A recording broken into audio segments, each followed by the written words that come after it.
For my digital story project, I chose to cover sensory neural hearing loss in Saunders. A little background on this type of hearing loss is that it can be caused by damage to the inner nerve connecting the ear and the brain, otherwise known as the auditory nerve, or to the inner ear. It is common in adults who experience consistent exposure to loud noises. It is also common in adults who are in their later in life stages experiencing other aging symptoms. It can vary between mild and profound levels of hearing loss, and treatment methods can include wearing hearing devices, as total hearing cannot be repaired.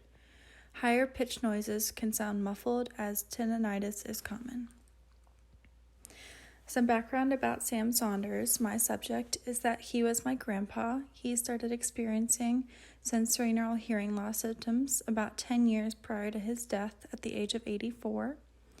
His hearing loss came as a result of just old age. He was not often exposed to loud noises, so that's what my family came up with as his common cause. His hearing loss affected only his right ear, and he often did not discuss his hearing loss with anyone, as he was used to always taking care of himself and never wanted to worry any of his family or friends. He experienced a lot of difficulties with hearing loss in his last few years of life. Several complications came from only being able to hear in just his right ear. Some examples are he chose to disguise his hearing loss by never mentioning it. He did not drive by himself unless he absolutely had to, as his right ear would be exposed to whoever was sitting next to him in the passenger seat and he would be unable to hear them. He positioned himself in places with other people on his left so he could participate in conversations and hear properly. He did this a lot at family events, especially at his house where all of the family members would often go to for big holidays or birthdays. Growing up, I remember him having a designated spot on his couch in his family room where his left ear was always facing my grandmother, so he could always hear her in conversation. He coped in his own unique way. He didn't follow the traditional way of fixing his hearing loss or coming up with a solution for it. My dad told me that he initially did see a doctor about his hearing loss when he first had early symptoms, but he chose to not pursue any treatment for it.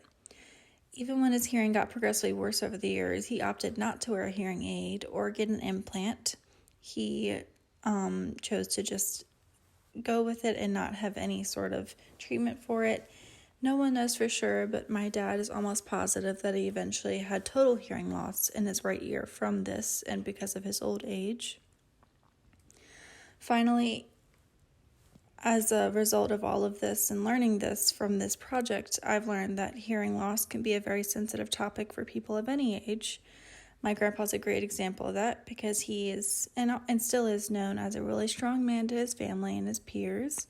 And I think from this project I've learned that the fact that he kept this hidden for so many years from so many people in his life tells a lot about his strong character.